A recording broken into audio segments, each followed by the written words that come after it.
Hello, hello. If you can hear me, this is Peter Lasowski. Go ahead and type in "Yes, I can hear you" in the chat box. We're getting close to 5 p.m. Pacific Standard Time on thunder showers and lightning here in California. We haven't had rain in like decades. So if you can hear me, that'll be great. We'll get going here. Looks like everybody's kind of pouring in. So what I'd like to have you do, which is great, we're getting people. Wow, it's really coming in. A lot of people are rolling in tonight for the live Q&A call. I want to check a couple things out. If you look over first, you guys that are here, just make sure first in the chat box, if you could just type in "Yes, I can hear you," just to make sure that everybody can hear me. So just put that over in the chat first. All right, great. Susanna, Marty, Daryl, Robin. Hi, Robin. Hello. She says, "Hello, Peter. Yes, I can hear you." That's great. And then I just want to make sure, guys. All right. Perfect. We got a whole bunch of people. Yes, I can. Okay, perfect. And then I just want to make sure, in case we have a couple things, just most of this is going to be talking like a teleseminar, but if you can see the screen here where it says "Welcome to the live Q&A webinar," just say "Yes, I can see it." Just go ahead and Rebecca, thank you. Yes, I can hear you and see you. So make sure just say "Yes, I can see it" instead of "Yes, I can hear you," because I want to make sure that that we're all on the same page and you can see that. And then we're going to get started with the next step. Then is getting the questions in and things like that. So just go ahead and type in "Yes, I can see it" or "Yes, I can see the screen." Because there may be some things I'm going to type in there that I have a couple websites I want to share with you and things like that. Things you can use as tools as these questions come up from you guys that I think might be helpful for you, that I use sometimes, in doing my selling across the board. Okay, great. Yes, I can see it. Good. Button Sandy, how you doing? We got Susanna's back. Alan, Greg, Carolyn, Lee, Leo, Tony, Dean, great. It's good. Daryl, all you guys, awesome. We're getting Khadija. I hope that's. Let me know, Khadija, if I pronounce your name correctly or incorrectly. Sometimes I mess up. All right, good. Guys, here's the thing. What I want to do is I'm really excited about this call tonight, and we've got, this is probably going to be hopefully one of the largest attended calls, because we've got this live Q&A. It's always fun, and I know you guys have questions, and I'll do my best to answer them for you from a whole standpoint of not only just selling, but what's happening in the brain and brain science and all that kind of stuff. Really to try to get you off if there's something that's a challenge for you, or a sticking point, or something. Boy, if I just had this way of looking at it, this way to say it, this tip or trick, this would take my business to a whole new level of revenue this year. So I'm going to try to help you with that, and some of the stuff that I've done over the years and tried and failed and been successful, and just a lot of that kind of stuff. All right, Khadija, thank you. I appreciate it. I'm glad I'm getting your name pronounced okay. All right, so here's what we're going to do. In the chat box now, if you noticed over in the chat I have up there, once you arrive, please type in your questions. Now, do it one per post. So in other words, what I don't want is don't have like 5 questions all in the same post. So if you could type in 1 question per post, go ahead and start doing that now. Start typing in your questions that you have for tonight. And what I'm going to do, guys, here's the thing, is I'm going to read the question. If you do not want to be named, you can just do it privately. If it's private, I won't say your name. If you don't put it privately, I'm assuming that you're okay with me saying your name, that, okay, for instance, Jonna, here's your question. I'll read it to the group, and then we'll talk about it. Now, all of this, by the way, is going to be recorded all of you that are on here, and there's, wow, a lot of you. We're going to, you are all going to get, because you're here live and not the replay, so replay people do not get this. You people that showed up here Sunday night and spent your valuable time away from your family, I know that that's a big deal, and I really value your participation. You're going to get this recording. I'm going to take and send it to my transcriptionist, get it transcribed into a report. I'm also going to pull it and edit it and create an MP3 file, and you will get both of those for free. I have your email address because you registered. That way you can go back to the questions and answers, you know, like frequently asked questions like an FAQ, or you can take and put it on your iPod or put it on a CD, and you can listen to it in your car. So it's a good way for you to continue to learn and get better and better, you know, as you're, whichever way works for you, whether you like to listen to things in your car, or you want to sit down and read it as a report, or you can go back and look at it as a replay as well. But you guys are going to get the transcription and the MP3 because you showed up on this. So what we'll do is, if you would please start typing in your questions, and so that way I can start answering some of those for you. And as you guys type them in, then I'll go ahead. We're getting a lot of them good coming in here. And now here's the thing. Some of you, I may ask you a question to further help me understand what you're asking, because sometimes the questions aren't, they're not as clear to me. So I want to make sure that I answer them. So we'll just get going here because we've got some. We have got some people that are putting them in, and I'm sure there's more that are typing and things like that. We'll go for an hour tonight, and then, you know, here's the thing too. If we run out of time in the hour, so at 6 p.m. here Pacific time or 9 p.m. Eastern Standard Time or wherever you are in the world, if we run out of time, the questions that are in there, I will do separate. I'll record that and do separate answers to your questions, and so that way you'll be able to, you know, that way you'll be able to get your question answered if we don't get to it here. Okay. So we'll thank you, Debbie. All right, we'll get in here and start answering these questions. Okay, we're going to start with Greg Norton. He has, what level are you in Enagic? Well, Greg, let me tell you kind of a story behind me, just so you kind of understand who I am and where I came from. Because I think you're new, and you and I have been texting back and forth. I do Enagic part-time just because I like the technology. I'm a technology guy, and so I look at Megatrend products. I've put out over 400 products in the marketplace: bioscience, biomedical, test and measurement, payment transactions, consumer products like Nike, and I continue to do that. I do the water on the side. I'm currently a 5A movement, getting pretty close to a 6A. But I don't work it, you know, when I go out, like I'll go out and I'll work it, you know, 5 to 10 hours a week because I have other businesses that I run. I've developed 4 businesses to $1 million plus, some up to $8 million, sold off pieces and did things like that. So I'm an entrepreneurial guy, Greg. I hope that helps you.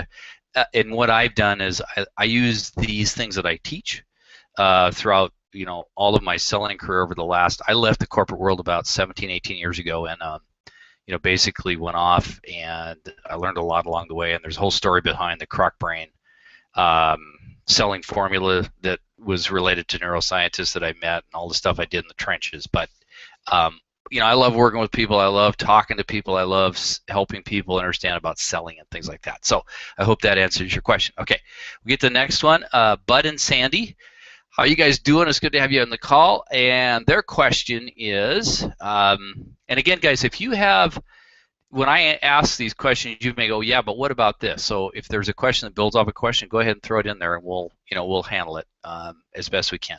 All right. So Bud and Sandy put, what about people who say they want a machine but not now, and then go to Disney World and put in new carpet? Oh, that's good. I love it. Okay. Well, here's the thing. You're going to run into those kind of people, Bud and Sandy, but for all of you guys listening, this gets into what I call making a real connection with that person. And by that connection, then, you know, what you have to offer, you have to understand in that connection and through asking them questions, where does it fit in their priority? Okay, here's a good example. And I learned this a long time ago. You guys probably know this to be true, and that is if you're talking to a husband or a wife and you're asking to have them partake in your product or service, purchase your service, one of the business I had a large construction company who did remodeling and additions and all that kind of stuff. Or you guys are, I know Bud and Sandy, you're in Enagic, you're asking them to buy a $4,000 machine. You have to start asking questions about, the level of commitment that they have and the, where it sits in their priority. Now, here's the thing. When I talk about personal connection, okay, I go back to this, and I've talked about this before. And here's what I would do, and I'm going to give you an example that is so powerful. I always get that personal connection and that initial discussion with them and that relationship and understanding the level of interest that they have by telling stories. Okay, and I'm going to tell you a story right now that I want you to listen to the story, not so much for the knowledge, but how this makes you feel. And then, obviously, after I tell the story, Bud and Sandy, for all of you guys listening, then it would be, okay, then you have that discussion with them through a series of questions about how did they relate to that and where would they put that in a priority of importance in their life. Okay, because really what you're getting down to is how much is their health worth to them.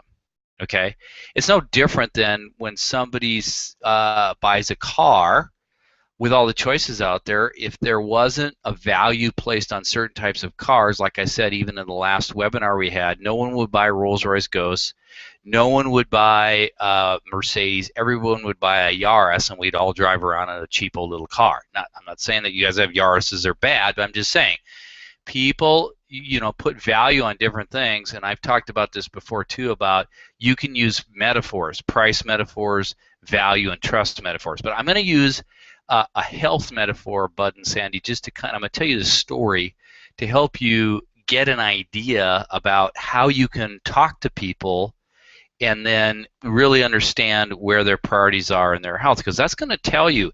And then after that, then you can confront them and say, I have a little bit of a fear, and would it be okay if I told you, kind of what I'm afraid of?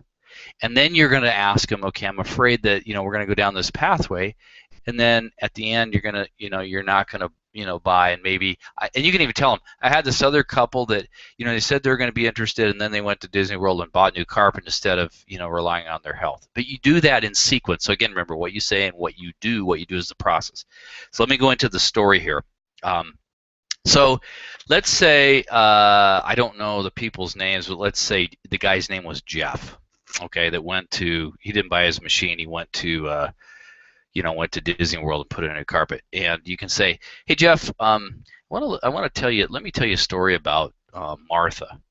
Now Martha was a 54-year-old woman when she found out she was going to be a grandmother for the first time. And Martha was ecstatic. Her oldest daughter Emily had recently moved back to town with her husband Eric, and Martha couldn't have been more excited.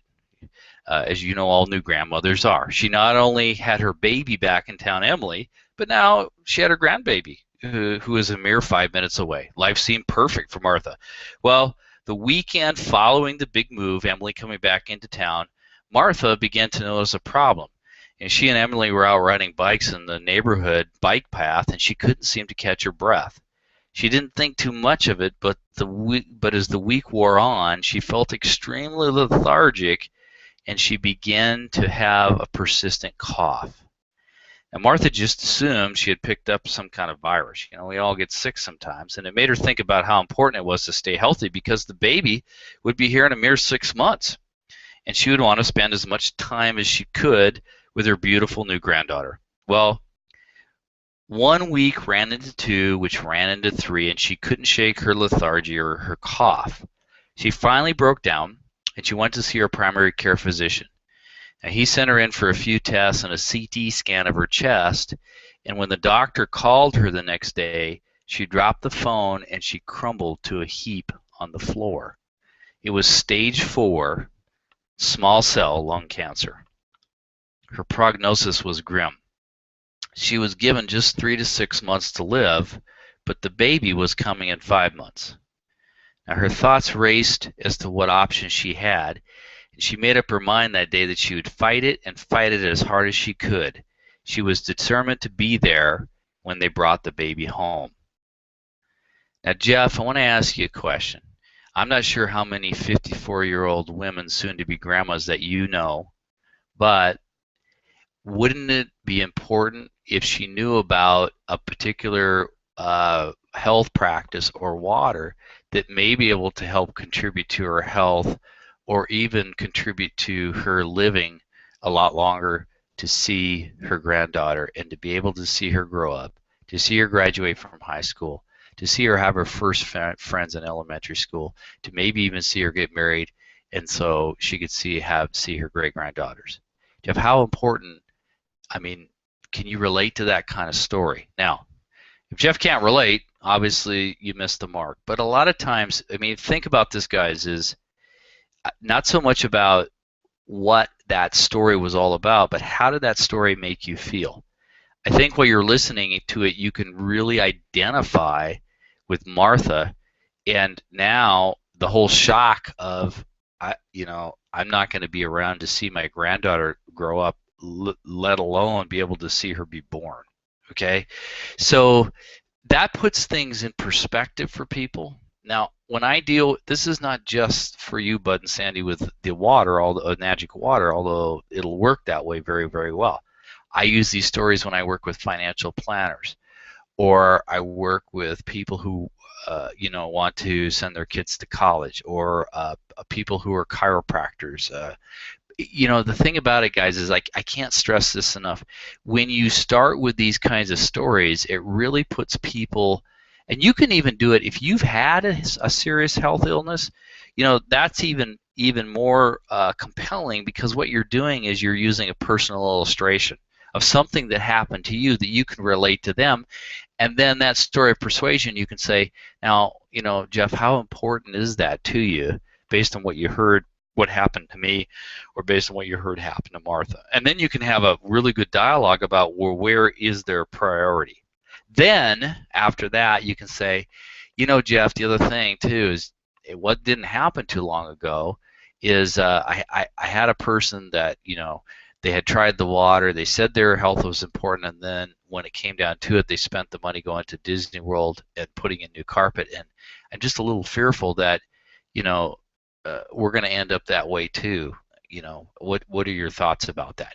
So you have that sincere dialogue with them. So Bud and Sandy, I hope that helps, because that's the way I would approach it, in a sheer, compelling, connecting story. And if it's a personal illustration, in other words, if you've been through some kind of sickness, or you have had a family member that's gone through something like that related to what you guys do in King and Water, that's so powerful. And you can use, I'm going to be coming out, by the way, guys, there's another product that I'm going to be coming out later on. It's the story selling formula, and I'm going to be teaching this to a very few people when I get this started. So again, if you were interested in wanting to really learn how to not just know about how powerful stories are, but how to create your own selling stories that work. I don't care what you are in, whether you're in professional services like an attorney or chiropractor, or you're in financial planning, or you're in King and Water, or you're in you're a contractor, or you're a landscaper. Stories work across the board. So if you want to learn not only how powerful stories are, how to use mental triggers, internal decision triggers, but also you're going to have a set of your own stories created at the end of this workshop. If you're interested in that, you can send me an email to this crocbrain@gmail.com and just mention that you're interested, you want to learn more about the story selling workshop, the story selling formula workshop that I'm going to be doing coming up here. It's going to be a beta test with everybody, but I'm going to limit the number of people in it. So, if you want to check out and find out more about that, just send me an email there. Okay. So, Bud and Sandy, hopefully, let me know if that helped. Go ahead and answer back in the chat and see if that was, if that got you down the right path with different people on, getting more of that. And if you want, we can get into the limbic commitment and the limbic implant that I talk about. You know, if you guys want me to review that, Bud and Sandy or anybody else, I'll review that with you, because after you do all those kinds of things, then you can put a limbic implant in on it too at the very end to leave who is the guy, that the fictitious guy we were talking to, Jeff. You could do a limbic implant on him too. So if you're interested in wanting to know more about the limbic implant, we'll talk about that. So someone just asked that question. All right, Alan, this must be Alan Jewett. So Alan, how's it going, man? I think it's Alan Jewett. When you see the sales filter alarm go up in someone you are talking to because of something you said, is there a graceful way to get the filter lowered by saying or doing something else? Or is it blown for the moment? Well, Alan, tap dancing always works. No, I'm just kidding. Yes, there is. Here's the thing. I'll tell you what, the most powerful thing that you can do is this, okay? There's one word that will get that sales filter back down again. Now, when we talk about, Alan is part of the, I think, part of the Croc Brain selling formula, but we talk about that because the Croc Brain it's the filter of skepticism, that sales filter, and you can see it. Alan has obviously seen it when he said something and put the filter alarm up, and the people goes, no, thank you, I'm not interested. Okay, so here's the thing. The one word is curiosity. So what you have to do, Alan, is you got to go back and you've got to create some curiosity in the Croc Brain, which is at the base of your skull. Now, how you do this is you do it one of two ways. In other words, you got to refreeze the brain to focus back on what it is that you want to have a dialogue with them about. Okay, this is not manipulative. This is just getting the Croc Brain's permission to proceed again and checking to make sure that that sales filter down. So here's how you do it. The curiosity is the key. So you do it one of two ways. You can say, and I do this all the time, if I'm losing somebody, I stop and I look them right in the eye and I pause and I go, hey, can I ask you a question? And then pause and just stare at them. And if they say, yeah, sure, then now you've got their refocus, okay? And then the step two I say is, you know what? Let me tell you a story. I got an interesting story. Would it be okay if I told you a story? Again, going back to the story thing, guys. Some of you have seen, you know, me talking about these stories and things like that. And a lot of this, guys, is I use stories all the time. And I really didn't want to put together a thing, but I realize for all of you, a lot of people are telling me, I'm getting too many no's. How do I get more yeses? I don't know how to approach people. I'm nervous. I'm afraid that they're going to, you know, say no.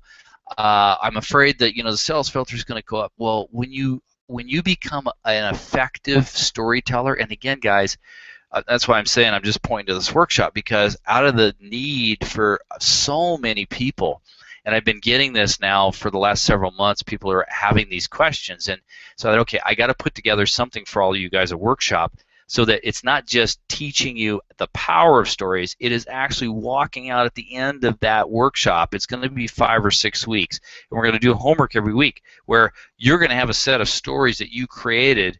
You're going to have your own arsenal of stories that you can now use to sell. But you're also going to know how to create stories on the fly where you're having conversations, because a true master storyteller, what I do is I'll sit there and I'll talk to people, and I'll have the front end and the back end.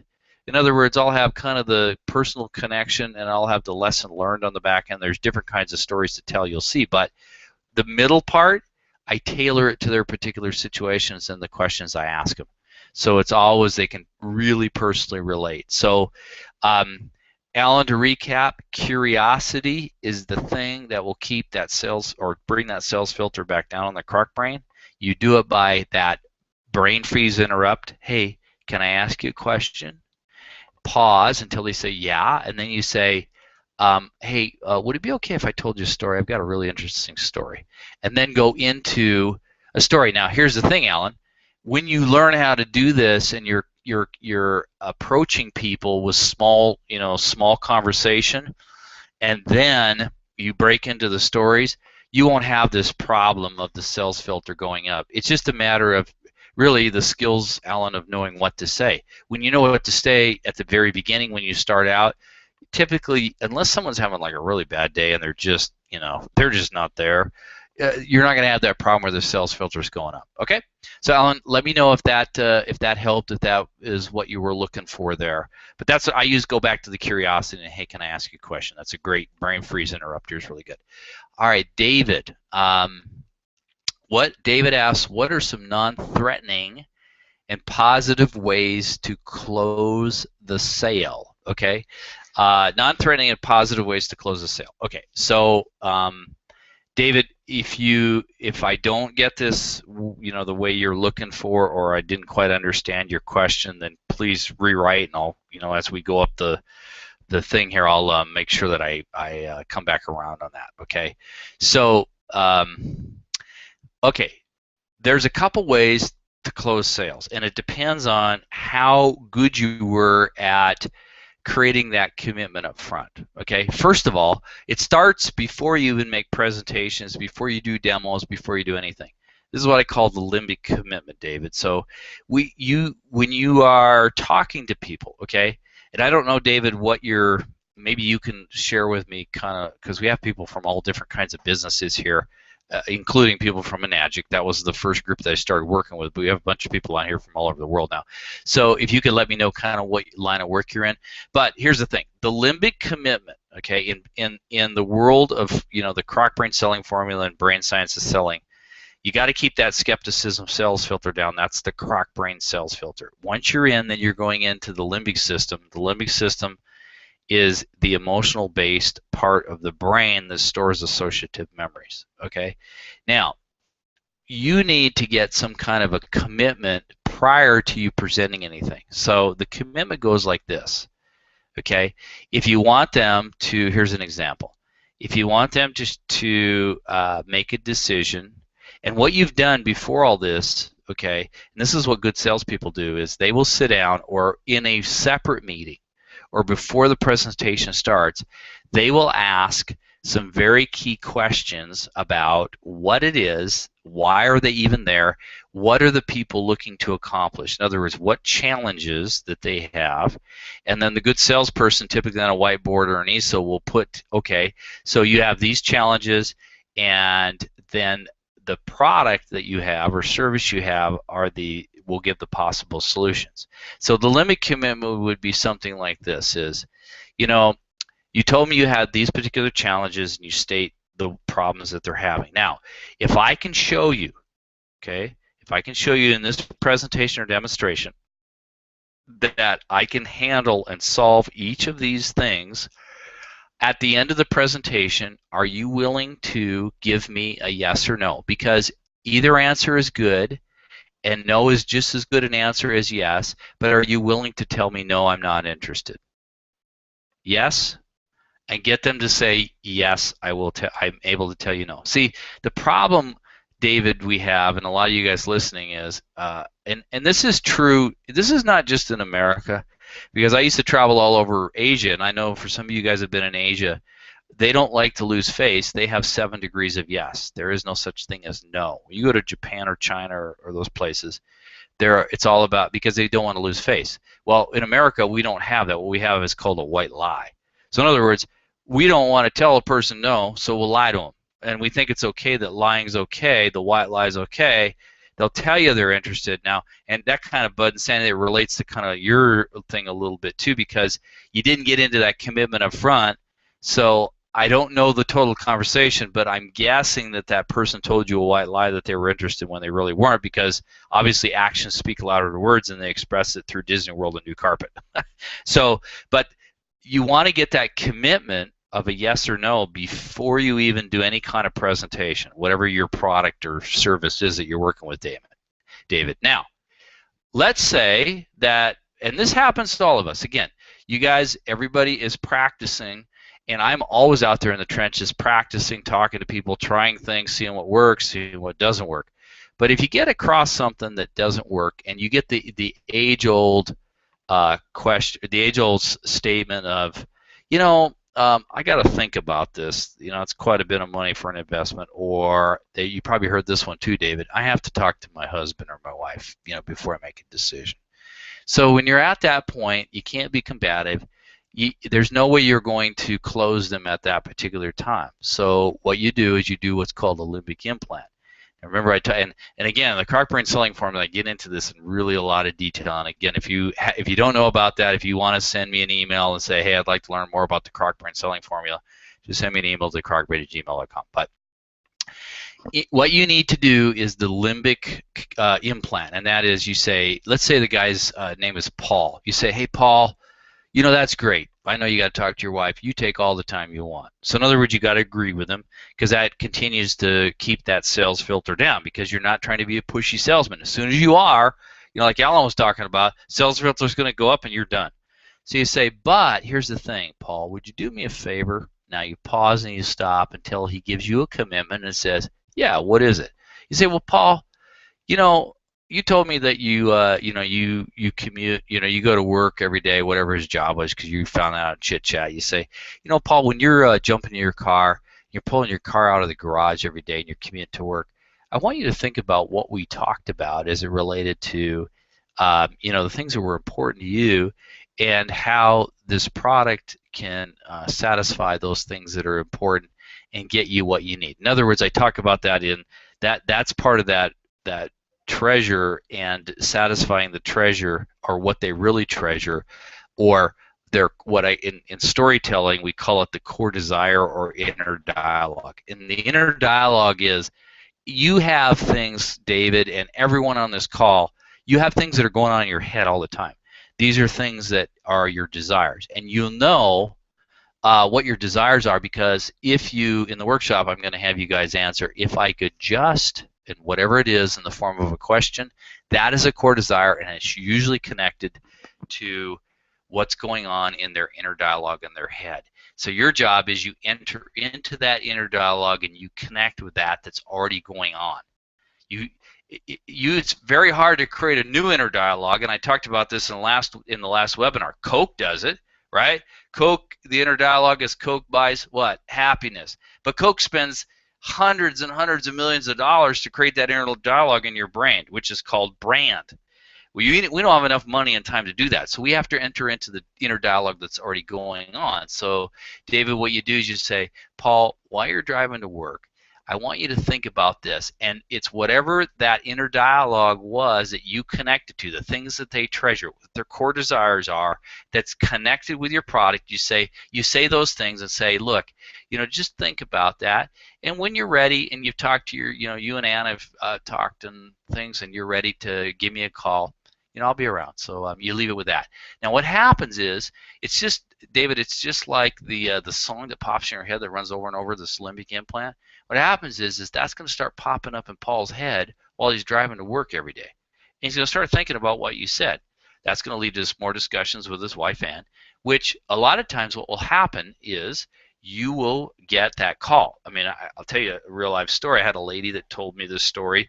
She had did the same thing with the limbic implant, only it was with a lady who had just bought a house. So what she did is she bought her a little key cover that was blue, I think, to go along with the house. She said, every time you put that key in the door to your new house, I want you to think about how important your health is. She was in a magic. How important your health is to you, and the fact that you want to be in this house for a good long time, a place that you love to be your sanctuary. Guess what? I think it was like 3 or 4 weeks later, the lady called back and said, hey, you know what? I thought about it. Every time I put that key in, I think about what you said, and I'm ready to buy the machine. So that is the limbic implant, and that is a way to get that sale closed. Okay? So David, I hope that answers it. You took some notes there.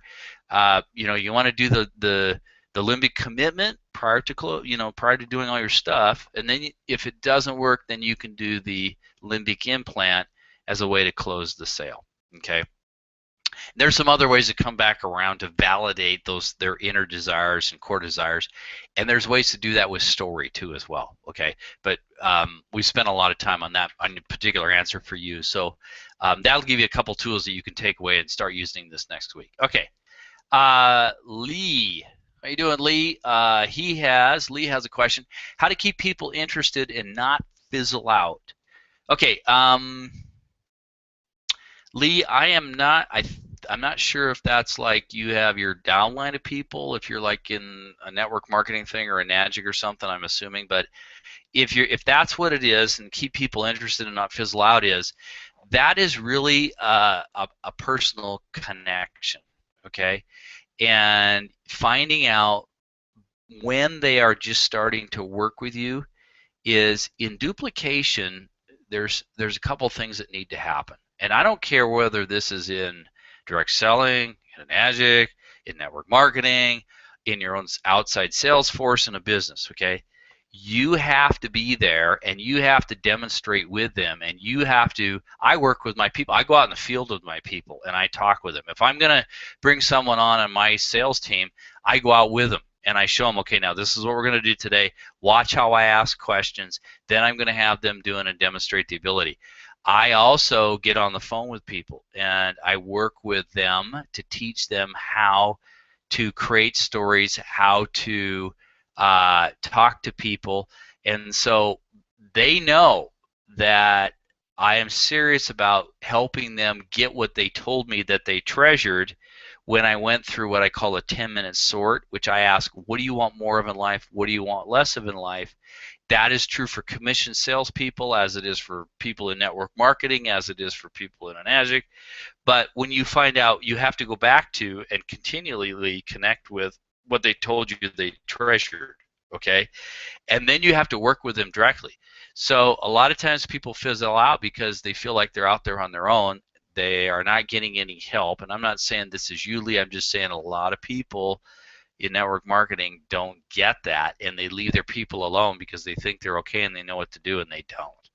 So you have to teach them. It's no different than if I hired an employee for my business. I'm going to take them through a multi-week training at the very beginning on my operational procedures, my work culture, how I do things in my business. I'm not just going to have them come in and go, okay, there's the phone, there's your desk, now get at it, figure out what you need to do here. Because, you know, then you're relying on any old thing will do, you know. So that's what you know, Lee, if I missed the mark on that, please come back and ask me another question about that. But you really got to get plugged in. And here's the thing, I call it, if you are in direct selling or network marketing or a Nagic, I call it a 3 people deep. And what you got to do is you have to work with not only the people that you bring in directly, but you got to work with 2 people deep below them, and you got to teach them how you want to run your business, what they should say, the stories they should develop. Now here's the thing, Lee, like I talked about, if you do like this workshop thing where you get your stories developed, guess what? Those stories can also be quickly crafted for your people below so that they have their own stories. Or you can send them to the Story Selling Formula Workshop, same kind of thing, and they can develop their stories and know what to do.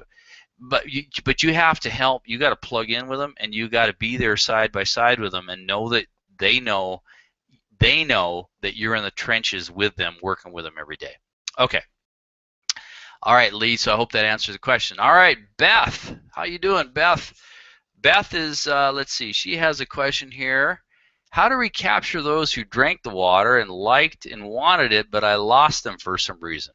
My inexperience. Okay, you know, Beth, here's the thing. That one, and I've done this in previous businesses in the past where I didn't pay attention, and timing is of the essence when you're doing these kinds of things. So we all learn the hard way. But you know what you do? It's no different than if you're online and you haven't sent an email to somebody for quite a while. You come back and you say, hey, I just wanted to reconnect with you. I'm sorry I lost touch with you, and give them the reason why. It could be, you know what? My daughter got really sick, and life has been topsy-turvy, or life has just been crazy these days. Or you could even come out and show your vulnerability, Beth, and say, you know what? It was my dumb mistake. It was really stupid that I lost touch with you. I know you were interested in the water. I feel really bad about that, and I really want to reconnect with you to get you back trying the water, that kind of thing. Now, the best way to do that, Beth, is 2 ways. Don't do it in email. You got to do it in person or on the phone. Why? Because then the person really knows that you care. Okay? So if those people, I mean, if they're a long ways away, obviously, you're going to have to do it on the phone. If they're in your local area, I would call them up and say, hey, talk to them, and then, or if they're in a networking type situation, you see them, you can go back up to them and talk to them face to face. Either phone or in person is the way I would do that, and you just be honest, but make sure give them some reason.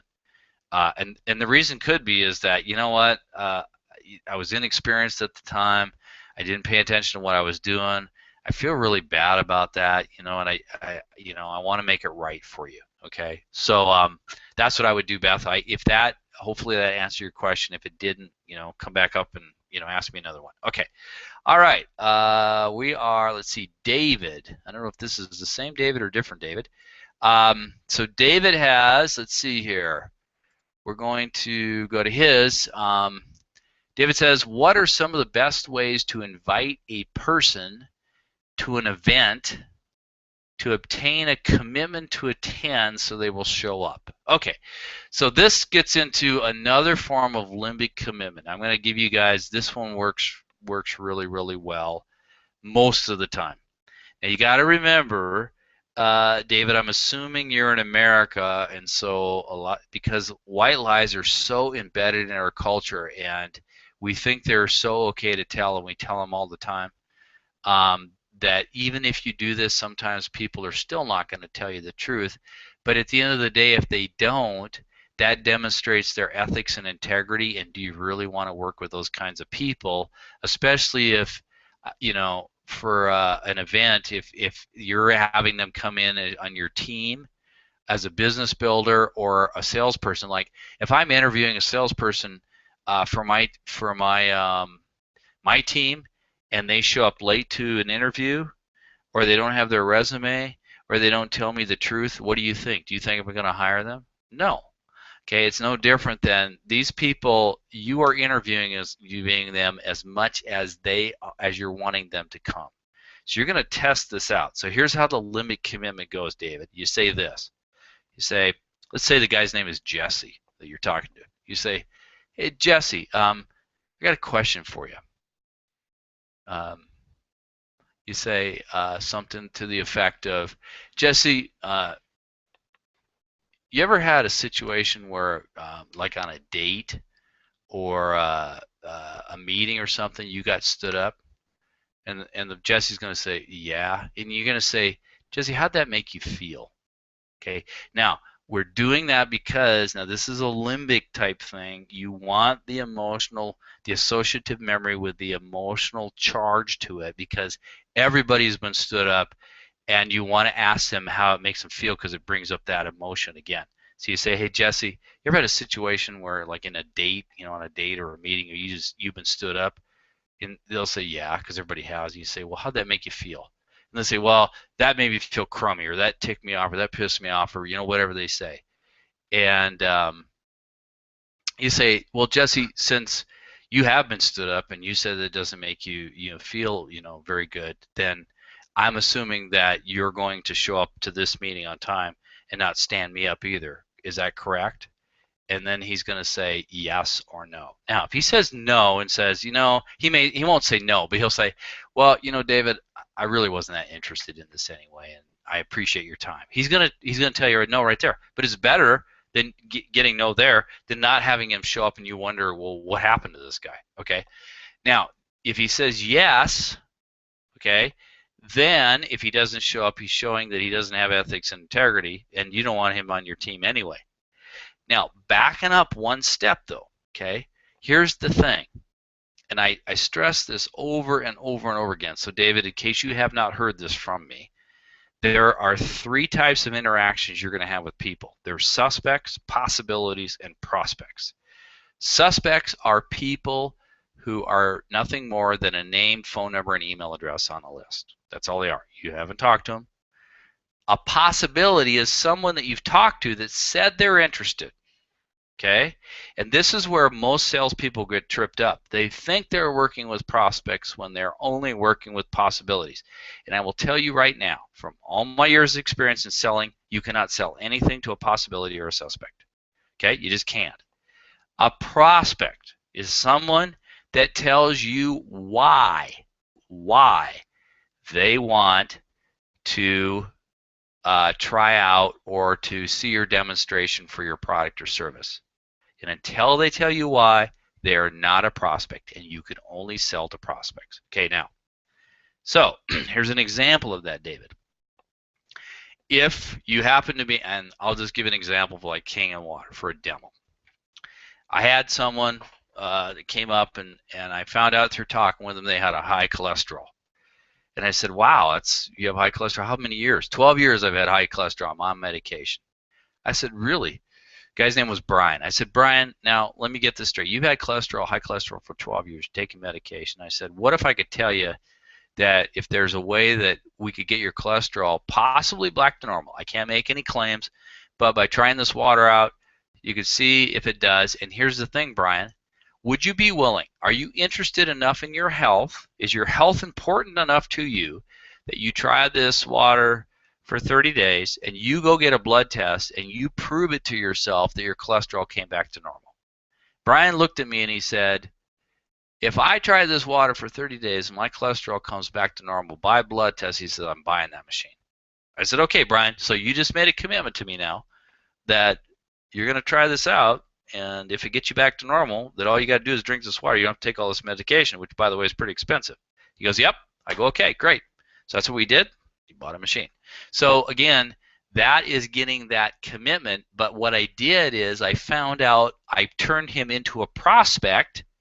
Because he was a prospect, now he's more apt to come to your event or demonstration or sales presentation or whatever it is. Okay? So, David, I hope that answered your question there. By using the limbic commitment, also asking and turning them into a prospect, asking them why they're interested in trying whatever it is that you have to offer. Okay? All right. Let me take a little drink of water here, and we'll go on to the next one. It's Catherine.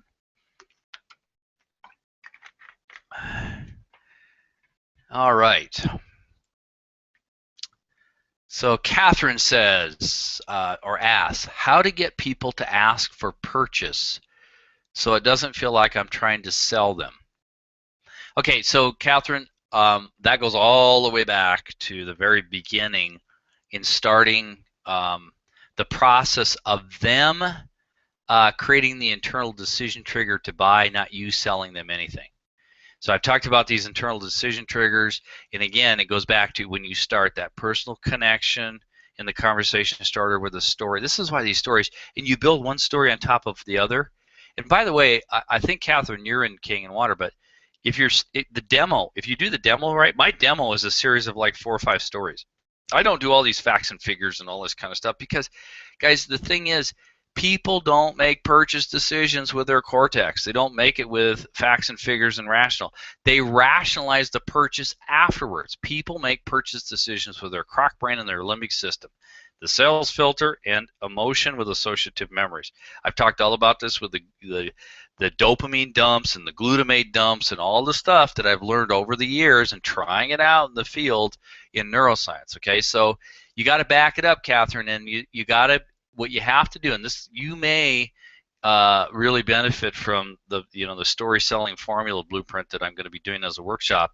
So send me an email if that's what you want to do, because when you start setting up these stories, guys, and you go, okay, I'm taking these people through, because you are creating that initial story to get them interested. Then you're taken to a demo, which is a series of stories, and showing them. Okay, they're personally experiencing the product.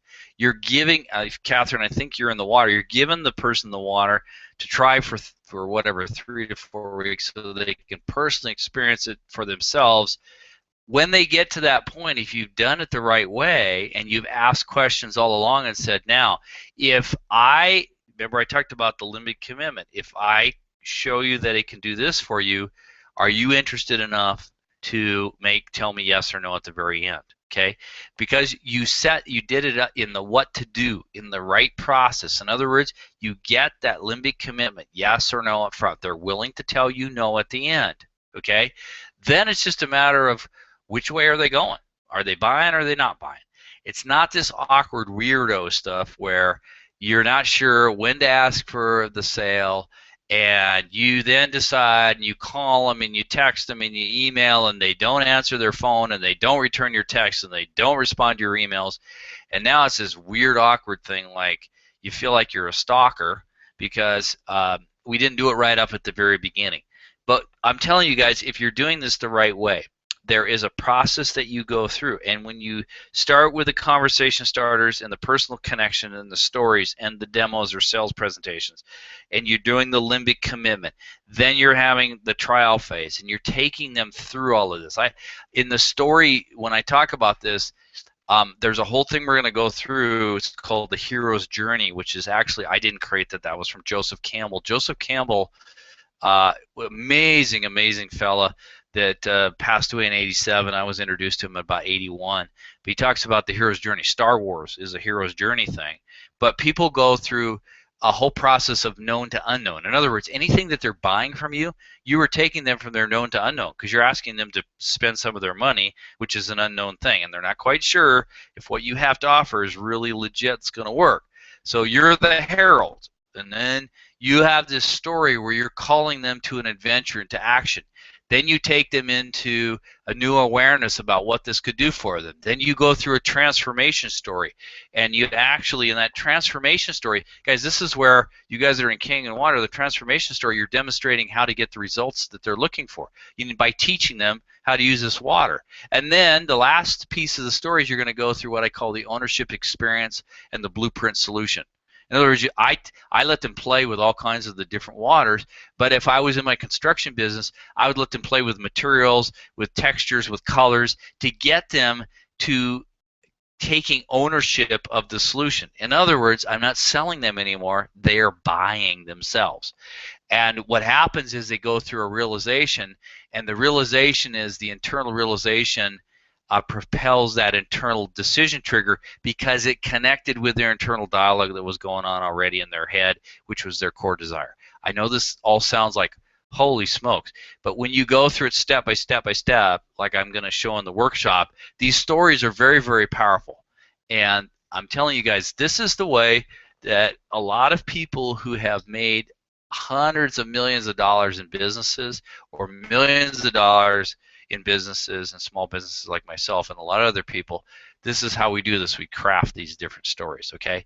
So, Catherine, you know, that may be a thing you want to check out, at least to learn more about it. And really, it's all about that process of, you know, starts from the conversation starter to the initial personal connection story to the limbic commitment to the demonstration story or sales presentation story, and then to the transformation and ownership story. And that takes them to a purchase decision, okay? And again, once you get this stuff down, and it works just like clockwork, and it's so natural, and it's so easy to do, and I will tell you, 99% of all salespeople do not do this right. This is why you have a top 1% of companies and salespeople, because they got it down, okay? And what I did is I took it to a whole nother level because I wanted to understand how the brain works and what was going on in the brain during these kinds of processes that I learned from a lot of the greats and business mentors and coaches and things like that, my own research and reading over years, but really understand what was happening. So, Catherine, I hope that helps. It's really, you know, go back, I guess if I could pick any one thing, make a good personal connection story and then do that limbic commitment. Get a yes or no commitment before you start the whole process. And so if you're in the water, I do what it's called a 2-week, 4-week. In other words, I say, within 2 weeks, you're going to come to a demo, or I'm going to do a demo in your house. Otherwise, I'm not delivering water. Okay? Within 4 weeks, you're going to make a decision. Give me a yes or no. Either answer is okay, and no is a good answer too. You're willing to tell me no. Yes? And then I start the whole process of the water and all that kind of stuff. Okay? All right. So, Catherine, hope that helps. If it didn't, come back, please, and we'll do that.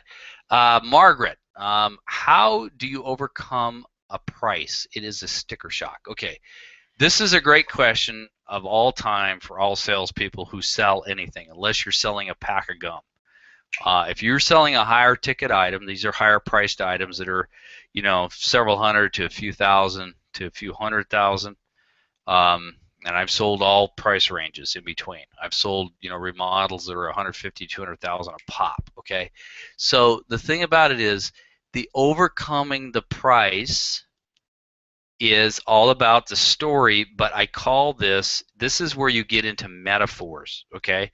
Metaphor stories. Price, value, price, trust, and value metaphors. Okay, so the price metaphor would be like this. You say something to the effect of, hey, can I ask you a question? And you get into, and they say, yep. And you say, you know, you ever had a situation, and I've told this to a lot of people, I say, you ever bought a car? Okay, and most everybody's bought a car as an adult, especially the people you're selling to, Margaret. And they say, yeah. And I said, well, not to be too nosy, but last time you bought a car, what was the price of that car? What'd you pay for the car? And they say, well, it's $20,000, just to give you a round number. And then I say, okay, well, that's good. And I said, now, have you ever bought a house, or do you rent?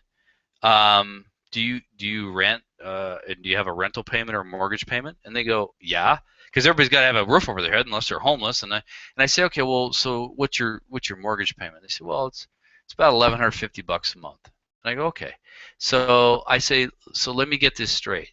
So you're willing to spend $20,000 on a car to drive in, and you're willing to spend $1,150 a month for a place to sleep and hang out in, but you're not willing to spend $4,000 for your health and the only body you get for your whole lifetime.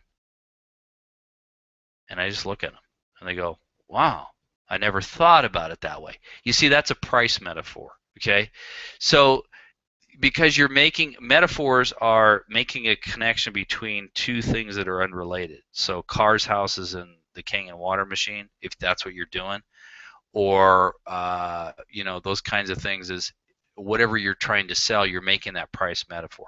You can also make a price metaphor as with the competitors of comparing the product you have to a Mercedes or a 750 BMW versus the competitor's product to a Yaris or a Hugo. Okay, and you ask them, look, if people didn't understand what is it, you can ask them, what do you own? If they own a car like that, or a Lexus or a Mercedes, you say, well, what is it that made you choose that particular car? Why didn't you just go buy a Toyota Corolla? And let them sell you. And you say, well, see, the same is true for this. And then you explain the reasons why your product has that value metaphor. Do you see what I'm saying? And that is related to why it costs the way the money it does. So, Margaret, if you wanted me to delve into that a little bit more, but that's what I do. And that really, if people have, remember, again, this goes back to kind of how you're starting. If you're starting with these stories and the personal connections, the sales filter stays down because you're making these, the story has a lesson and it has an emotional strong connection, and typically the most powerful ones are personal illustrations of your own. Okay, so that's what you have to really get into, okay, and that is what sets the stage, so then price is not as much of an issue. Now the other thing too, Margaret, is if you go back last week, I talked about attract the angels, repel the devils. You want to identify, and I gave you a 10-step system to identify your angel avatars. Who are your ideal customers? Repel your devils. They're your Walmart people. They're I want the lowest price. I don't care who makes it. They're a pain in the rear to work with. They always want something for nothing. And I'm not saying those people are real devils. I'm just saying they're the devil avatars. You don't want them. Okay, so again, you got it's also who you choose to interact with. Okay, all right. Anne, this must be Anne from Canada, I think. So glad to have you on, Anne. Anne said, "I'd like a strategy to approach." Hold on just a second here. Let's see. Anne says, "I'd like a strategy to approach hundreds of people. Started a job a month ago, worked in a building with 11 floors, and it's a 3-minute walk from the Enagic office. We have meetings every Wednesday. It's a busy place. I have to be discreet. Many insurance and pharma companies." Okay, so you want to be discreet. All right, well, here's the thing. This is what I would do, Anne, if I was you. You got to give them, you got to start giving them a way to, this is the whole, when I talked about, remember, Ann, about the story selling formula with the hero's journey, and I learned this from Joseph Campbell. Again, I didn't create this, but what Joseph Campbell did is he ran all over the world, and it's the power of story and myth, okay? And what he did is he found out that through all time, through all cultures, throughout all over the world, there's a common set of myths and stories that occurred, and basically it has to do with what he called the hero's journey. In other words, people, the way I break it down, and I show this graphic when I teach this workshop, is they come into first a new awareness. Okay, in other words, they're sitting there working at their desk and they don't know anything about who you are or your water or anything, right? They have no awareness. So you got to give them an awareness. Then, so that is the herald story. Okay, you're the herald, just like in the story in Star Wars.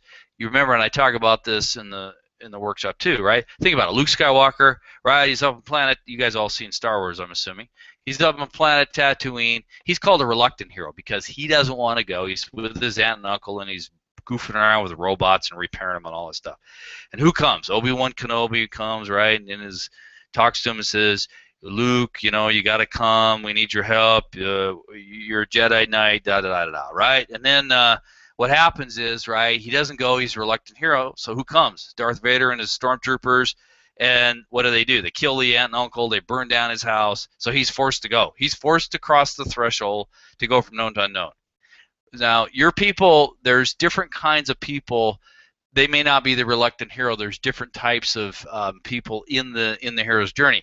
But to get to a practicality is, I told you that story because what you have to do is you've got to create a report, not a flyer, but something that you can give to them that they can read that's going to create at least a new awareness about what it is that you have to offer, okay? In other words, you can't start with thinking any kinds of sales. You have to start with awareness.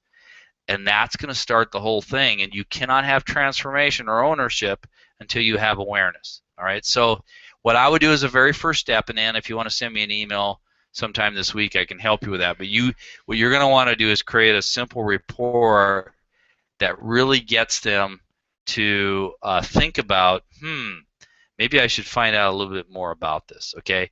And that's where you can get to a lot of people that are in your locale there to get an initial interest. Now, but remember, when you're going to do that report, what does it have to be? All story, a series of stories, because people love stories, people remember stories, and if you are you put them in as the main character, like Luke Skywalker in Star Wars, then they become part of your story, okay? And in fact, just as a side note, George Lucas, who did Star Wars, actually met Joseph Campbell. George Lucas, you can look this up, there was a YouTube thing on it, but George Lucas in the Hero's Journey video, that's a very good one you can buy on Amazon, said if it wasn't for The Hero with a Thousand Faces and The Hero's Journey from Joseph Campbell, Star Wars may have never been created, or certainly wouldn't have been as good or of a blockbuster as it was, and he owed all his success to Joseph Campbell. So I don't know if you know who this guy is, but he was a heavy hitter, one of the best storytellers in the whole world. The guy's just fascinating. I wish I would have been able to meet him, but he passed away when I was still a younger man. All right. Bruce, I hope you're on. This is not able to get on. Ivan, we'll go for a couple more minutes here, guys, and there's a whole bunch more questions. I am going, what I'll have to do is I'll ask you if you want to stay on a little bit more. We'll do a chat maybe for another 15 minutes. I don't want to keep you on, though, if you don't want to be on. But remember, I will answer these questions. I'm going to take them before before I go offline, and I'll answer them in a recording for you, so you got them. Because a lot of you guys are asking some really, really good questions, and I hope that helped. All right, Ivan. Ivan said, "Hey, Ivan, it's good to have you on, buddy." Let's see. He says, "How do I prospect Joe Public or a worker I'm only in front of for a minute or two?" Okay, so you're talking about coming up to somebody that's a total stranger and striking up a conversation, right? That's what I'm assuming. To get to, here's the thing. First of all, Ivan, when you're doing that, I'm not sure if you are seeing these people on a regular basis for a minute or two, or if you're only seeing them for a minute or two, like one time, and that's it forever and ever. That's going to be a toughie. Although there are ways to do that. But let's assume that these are people that you see briefly, but you see them on a pretty regular basis.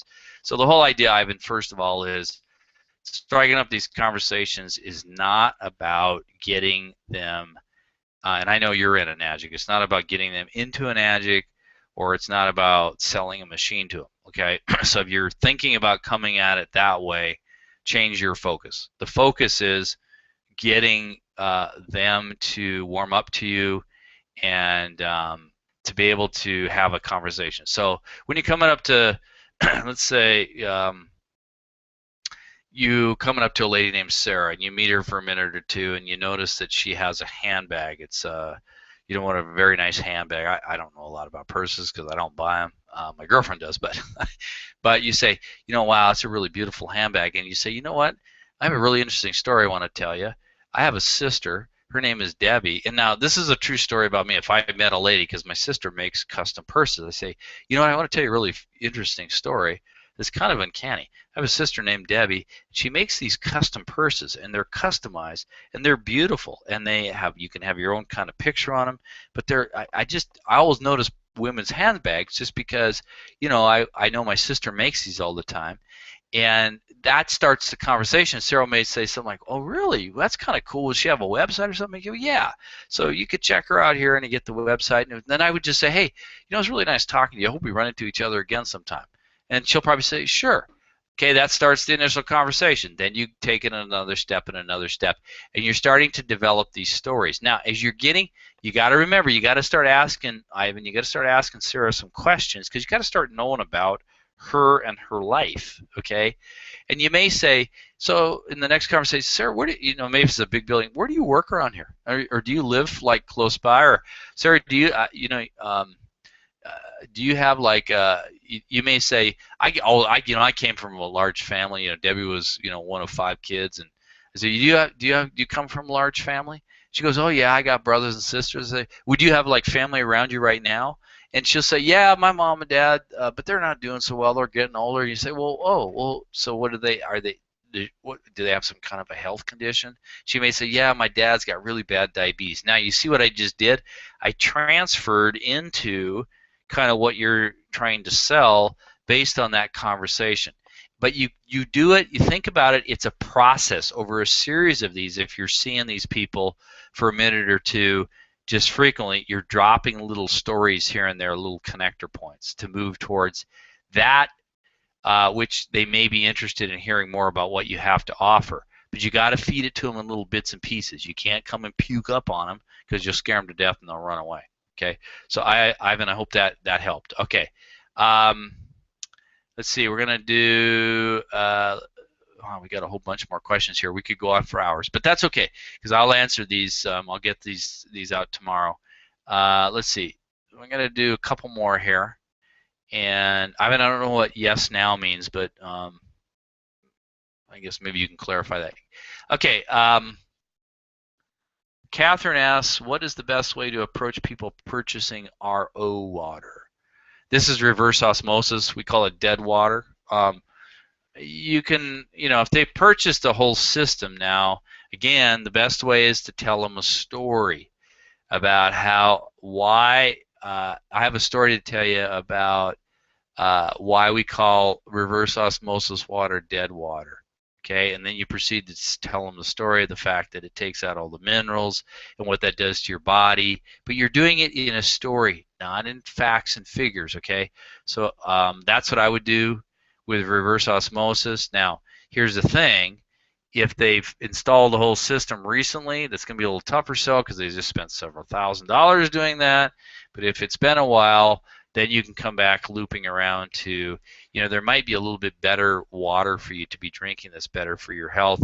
But you're doing that after you've dialogued with them, entered into a conversation, and found out about if they have health conditions and things like that. Okay? All right. And then we're going to do one more question here. Let's see. And then the rest of these, I am going to, so we have questions from John and David. Let's see. Deborah, Jonna, Greg.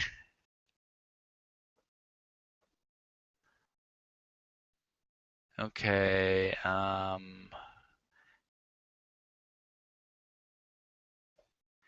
And Kajaya, that's great. Or Kadija, I'm sorry, Kadija. You were just connecting with the story I told, which is good. And this is what happens. You know, Kadija, that is really, really powerful because now you see how powerful these stories are. Elizabeth, let's see, we got Bud and Sandy, and let's see, okay, Rashawn. How do I start a conversation? That's a good, very good question. I'll get to that when because I'm going to be recording this. Michelle, Lee, you have another question? Boy, we got a whole bunch of them. I'm going to go through one more here, and then the rest of these guys, don't worry, I have them on my screen here, and I will get to them. But we're already at the end of the hour. In fact, I ran over a little bit. So we're going to do. Let's see. Where are we here? Okay.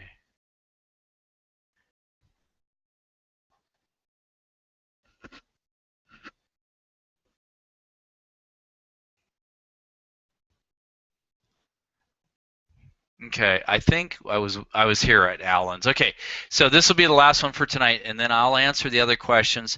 And because you guys were on, remember, all you guys that stayed on, you'll get the transcript and you will get the MP3 too as well. Okay, so Alan says here, how do you start in with someone who you think will be a business builder? This assumes they have already listened to you have already listened to them and have a sense of why they would be interested in this income stream. What materials, DVDs, websites do you use spark interest? Do you go over compensation plans sooner or later? Where in the process? Okay, for you, Alan, I ask them right up front if it's, we're in your line of work, you're not just looking for people who are end users. Yeah, you want customers. Every business has to have customers, but you're looking for a sales team as well. So I talk about that very openly. You can do it as a way that they can get their machine for free, or you can do it as a way that they can build a business. But again, remember when I talked about the prospect thing? When you ask them, what do you want more of? And they start telling you about, I want more money for retirement. If I could just, get out of this job I'm in that I hate. They may have health conditions too, but these are the inner dialogues going in their head. And then you can say, well, I have a way, in addition to maybe helping you with your health, I have a way you can develop another income stream. And at the very least, you can get your machine for free. But I'm telling you, this could be a very good business opportunity to satisfy whatever they said, more money for retirement, get out of their job, pay for their kids to go to college, whatever it is that is part of their inner dialogue and core desire. Okay, so Alan, I talk about that up at the front when I talk to them about becoming a prospect, and then you can certainly do that in a demo, especially if you have people who are bringing people and you don't know. What I do is, hey, I have note cards, and people, before the demonstration, Alan, I tell people, I'm going to hand out note cards. I want you to write down why you came to this demonstration. What is it about it that made you come? And then I have them and I read them, and then I tailor my stories based on what some of the commonalities are. So you can do that with the note cards. All right. Now, here's the thing, guys. Before we go, I want to just ask you one thing in the chat. I want you to respond to this before we head out, because I know we got to get off the call here now. Yes or no, did you find this helpful in you learning some new things about how to apply this for your business? And we have different people. There's some Enagic people here. There's financial planners, mortgage people, insurance people that I know. There's a couple, one guy in construction. There's a chiropractor on this call. Some of these other names I'm not familiar with, but I'm sure you came and read the Cell Effect or something that I wrote. But yes or no, did you find this call helpful as a starter point? And would you like to have another Q&A like this in the next 3 to 4 weeks so you can really get some of your questions answered? So just let me know in the chat. Yes, you found it helpful, or no, you didn't find it helpful, or if you didn't, this is what I would like to find out more of. This would really help me. And would you like to do one of these in another month where we can have these live Q&As? So would you please answer in the chat? I'd appreciate that before we all take off here. Okay. So Lee said no. So no, Lee, if you said no, then would you please answer why? You know what it is you're looking for. Rest, yes, yes. Rest, very helpful. Yes, very helpful. So Lee, just go ahead and let me know what it is you're looking for, so I can help you. Because everybody else, we're coming in. Yes, very helpful. Thank you. I appreciate that, guys. You'd like another one? Okay. Yes. Yes. All right. So yes, yes, yes. Very helpful. Okay. Good. Appreciate that, Roshan. Um, Another Q&A. Okay, good. Russell, thank you. And Russell, you're a new name I haven't seen, so that's good. So if there's a question you have before we jet out, Russell, we'll have another one of these. And it sounds like you guys would like to have another one of these. We'll do it, once a month, every 4 weeks. So I'll do a 3 teaching, and then we'll do this. We'll do more Q&A because I really want you guys to excel in your business. Yeah, and guys, don't, some of you, like John, I'm really sorry. You have a couple really good questions, and John, you're, a guy that always hangs out with me, and I really appreciate that, John Stevens. And I will answer your questions in the recorded call. Great, good. All right, a lot of good yeses. Remember, guys, if you want to learn more, again, this is not open. It's not. The workshop isn't going yet. I'm developing it. It's not. You cannot buy it. It's not for sale. But if you're just interested and want to learn more about the story selling formula workshop, it's going to be for a limited number of people. Send me an email to crocbrain@gmail.com and just say, I'd like to find out more about the story selling workshop, and then when I'm ready, I'll get you the information out. And then it's totally up to you whether you want to jump in or not. It's going to be a beta test, so it's going to be like 90% off the price of what I'm going to normally charge because you're going through the beta with me. So it's going to be really, really good value for you for what you get on that. So again, just send me an email. Just let me know. Just put it at crocbrain@gmail.com. So with that, guys, thank you very much for being on the call. I appreciate it very much, and we'll do 4 weeks from now, right around the beginning of September, we'll do another one of these, but I will answer all your questions. So, and Greg says, do it soon. Hey, no problem, man. Tomorrow I'm going to be taking all these, and I'll record it, as well as this in the recording. I can get you guys out the MP3 right away for you guys that all attended. The people who are on the replay, they don't get these, but since you were here and you committed to Sunday night, you're going to get the transcript and the MP3. So, guys, thanks a lot. I appreciate it, and we will see you and talk to you this next Sunday. So, have a wonderful week. Be productive. Get out there and make your sales and your business happen. All right, we'll talk to you again. Bye-bye.